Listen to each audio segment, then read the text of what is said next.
false teaching. It's not nice. Example number 1. Recently, an email hit my inbox at idea@wretched.org. You can send whatever you want to, unless, of course, you use potty words. Don't send those, but send anything you want to: a sermon, a good story, a bad story, an inquiry, questions, comments, conundrums, snarks, or a heartbreaking story. I just heard from a young man whose 14-month-old son has cerebral palsy. His in-laws happen to be a part of the Word Faith movement. You speak it. Your words are containers. You stuff them with your faith, and then it's going to happen. A part of the Word Faith teaching is if you speak words of healing, words of prosperity, you're going to be healthy and rich. That demonstrated itself to be a cruel teaching. His in-laws, who are a part of that movement, keep telling him, don't say that your son has cerebral palsy, because that way he won't get healed. What? Hold on, it gets worse. Furthermore, said the in-laws, the reason that your son has cerebral palsy is because you do not have enough faith. I would dare you to try to think of anything more cruel than that. There are lots of cruel things. I can't come up with something greater. Blaming the parents for their child's disease because they don't have enough faith? How wicked is that? Example number 2, that false teaching is not nice, is the phenomenal false conversion rate that we have in Western civilization. Whatever poll you want to look at, Lifeway, Barna, Pew Research, Gallup, all indicates the same thing. Ligonier just did a poll. And while most of the country professes to believe in God, to even being Christian, they don't believe in the exclusivity of Jesus Christ, this whole propitiatory work on the cross. The Bible, it has mistakes. There's other ways to get to God. In other words, these people have such bad theology, they can't be Christians because they're not believing in the right God.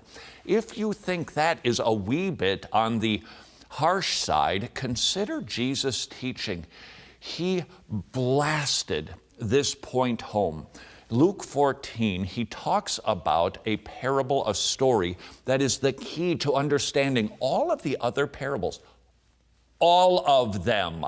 It was the parable of the 4 soils. The disciples, a little cloudy on it. Jesus had to explain it. And in doing so, he said, if you don't get this, you're not going to get anything else. What was the 4 soils parable about? True and false conversions.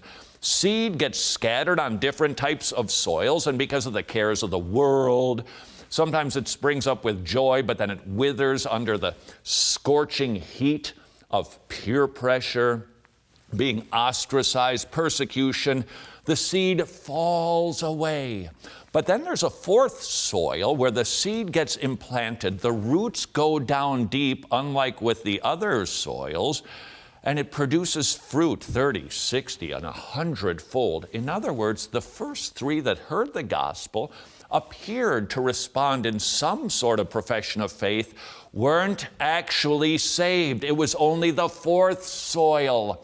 Jesus kept banging away on this message, talking about wheat and tares, about good fish and rotten fish.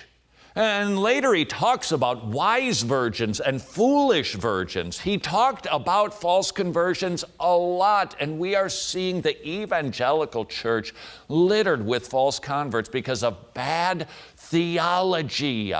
Why do we see people who once professed to be a Christian?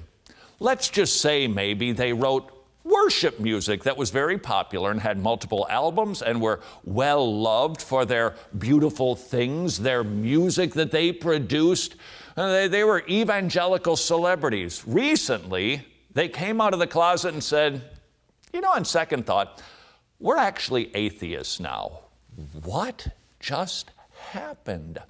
1 John 2:19 tells us that those who go out from among us were never a part of us. For if they had been a part of us, they would have never gone out from among us. John heard the parables of the good fish and rotten fish, the wheat and tares, the wise and foolish virgins, the parable of the four soils.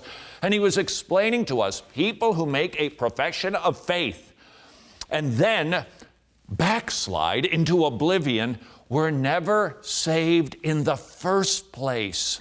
Why do we see so much of that these days? I think it's because of very poor teaching and a lot of false teaching. And that is why when some people say, well, you really shouldn't be talking about false teachers. It's not very nice. Are you kidding me? The cruelest thing you can do is to teach something false about God. People get hurt. That young couple with the 14-month-old boy, they got hurt, and we see all kinds of calamities coming from false teaching. People even die from false teaching because they're told just to have enough faith and you don't need your chemotherapy. It is cruel in that regard, but perhaps a greater cruelty is leading people astray, giving them the impression that they're the fourth soil when they're actually a rotten fish. Yes, I just mixed my parables.